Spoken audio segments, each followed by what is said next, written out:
mobil kredit?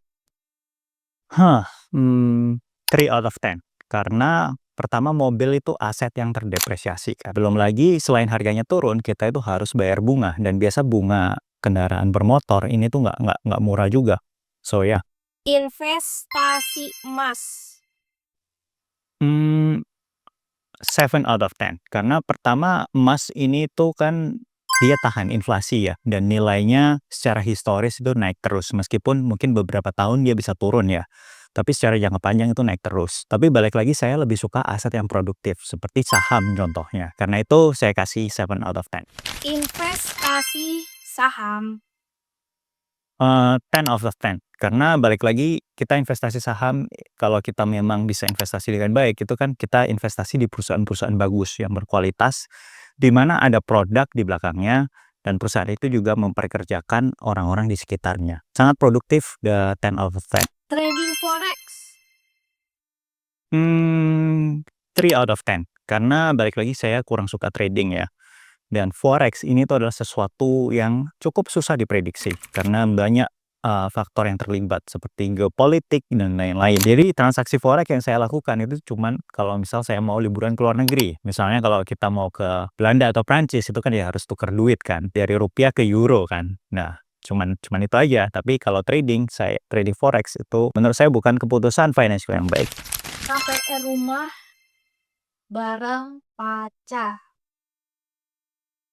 4 out of 10.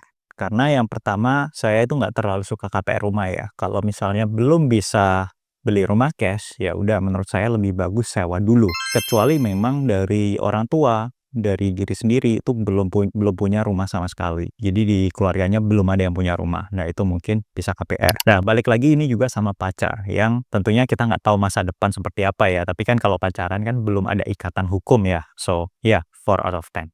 Investasi apartemen. 5 out of 10 karena saya sendiri punya beberapa apartemen ya dan hasilnya itu tidak terlalu menguntungkan dibandingkan saham. Karena yang pertama teman-teman harus pikirin jika teman-teman investasi apartemen itu ada biaya servis perabotan, jadi banyak hal-hal yang harus diperbaikin apalagi kalau misal apartemen teman-teman itu udah 5 sampai 10 tahun itu pasti banyak banget yang harus diganti dari segi perabotan, dari segi maintenance, selang air dan lain-lain. Belum lagi kalau apartemennya nggak kesewa, teman-teman kan tetap harus bayar service charge gitu. So ya, nggak terlalu menguntungkan, 5 out of 10. Simpen uang di bank. 3 out of 10. Karena kalau teman-teman simpan uang terlalu banyak di bank, itu yang untung ya banknya. Karena mereka dapat fund yang murah kan, untuk mereka salurkan lagi buat bisnis. Jadi mereka ngasih kredit ke bisnis, ke orang yang mau KPR dan lain-lain kan. Jadi banknya yang untung. Menurut saya uang di bank itu hanya untuk ya hidup sehari-hari aja atau ya udah uang sementara sambil nunggu kesempatan untuk beli aset lainnya gitu. Beli atau investasi currency asing. 5 out of 10 karena ini mungkin saya lihat penting kalau teman-teman mungkin mau liburan ke luar negeri ya. Contohnya kalau mau ke Singapura kan ya harus punya Singaporean dollars. Kalau mau ke US kan ya harus punya USD kan. Tapi selain itu aku nggak terlalu melihat keuntungan sih. Ya benar, mungkin mata uang negara lain bisa lebih kuat. Tapi balik lagi dengan kita membeli mata uang negara lain itu kan kita membuat rupiah lebih lemah juga. Dan saya sendiri sih cinta Indonesia. So ya, 5 out of 10. Beli saham pakai margin. Waduh, 4 out of 10. Karena balik lagi kalau pakai margin itu intinya kan kita pinjam duit dulu ya dari sekuritasnya ya. Dan ini tuh sesuatu hal yang cukup beresiko. Kalau memang arah investasi kita itu tidak sesuai yang kita mau gitu kan. Kalau kita beli terus harga sahamnya naik gitu kan, ya kita untung. Cuman kalau nggak naik gimana? Gitu. Jadi, seyakin-yakinnya kita terhadap suatu saham, itu kita tetap harus responsibel. Jadi, saya nggak pernah saranin pakai margin, pakai duit sendiri aja. Investasi reksadana saham. 4 out of 10. Karena reksadana saham di Indonesia itu performance-nya kurang bagus. Tapi saya juga mungkin bisa mengerti kenapa mereka performance-nya itu nggak bagus, karena banyak banget aturan ya sebagai, manajer investasi yang mereka harus lakuin secara regulasi. Jadi secara manuver mereka pun nggak bisa terlalu bebas dan dananya kan gede. Kalau kita mendapatkan return di dana yang gede itu lebih susah. Jadi jauh lebih baik investasi saham sendiri. Frugal living. 5 out of 10. Karena mungkin sekarang lagi cukup ngetren ya frugal living gitu. Contohnya di film Kaluna kemarin ya, itu bener-bener nge-save uang. Tapi balik lagi, nggak tahu ya, menurut saya itu hidup nggak harus seperti itu ya. Ini opini pribadi saya. Dan kalau memang hidup kita fokus untuk kita menjadi best version di diri kita sendiri, ya kita harus menikmati hasil hal-hal yang kita kerjakan kan. Jadi jangan terlalu pelit sama diri sendiri. Kalau memang kita perlu ngelakuin hal-hal tertentu untuk kita menjadi lebih produktif, misalnya minum kopi di pagi hari, beli kopi di pagi hari, ya why not? Lakuin aja. Investasi di P2P. 3 out of 10. Karena balik lagi saya nggak pernah suka modelnya P2P. Karena secara regulasi itu banyak black and white-nya. Dan memang saya dari dulu nggak pernah advocate buat P2P ya. Di saat influencer-influencer lain itu tahun-tahun, beberapa tahun lalu kan pada gencar banget tuh promosiin P2P. Saya tiap kali mau di-endorse perusahaan P2P, saya nggak mau. Karena balik lagi nggak sesuai sama prinsip saya. Kalau mau model seperti itu, menyalurkan dana, kita udah punya yang namanya bank yang terregulasi sama pemerintah dan ngasih kredit itu juga nggak predatory ke teman-teman yang membutuhkan uang. Pinjol buat lifestyle.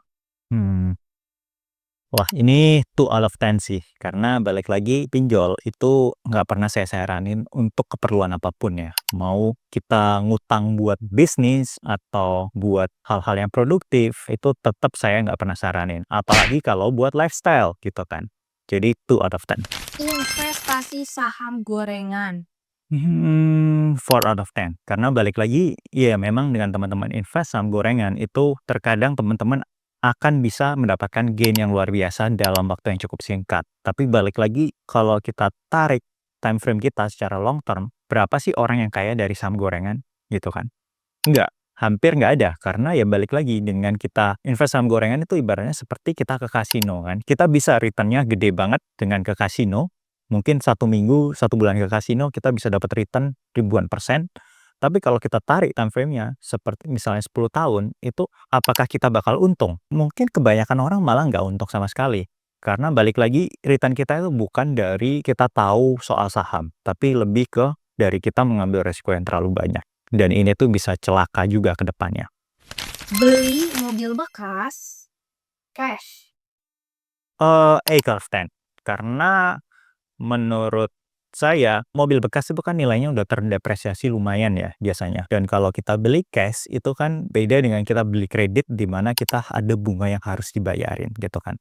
Pertama, kita beli mobil yang harganya udah terdepresiasi cukup tinggi, dan kalau mobil bekas ini kondisinya bagus kan ya sama aja kan, seperti baru gitu kan. Mungkin beda di tampilannya aja, tapi secara fungsional kan masih sama. Dan kita juga nggak perlu worry bayar cicilan gitu kan, kalau kita memang punya cash gitu. Jadi menurut saya ini keputusan financial yang bagus. 8 out of 10. Beli atau investasi obligasi negara.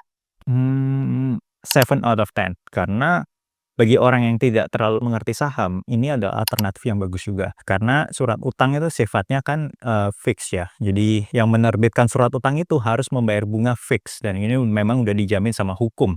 Beda dengan saham. Menurutku ini bagus buat yang nggak ngerti saham. Juga bagus juga buat orang yang sudah invest banyak di saham untuk diversifikasi sedikit.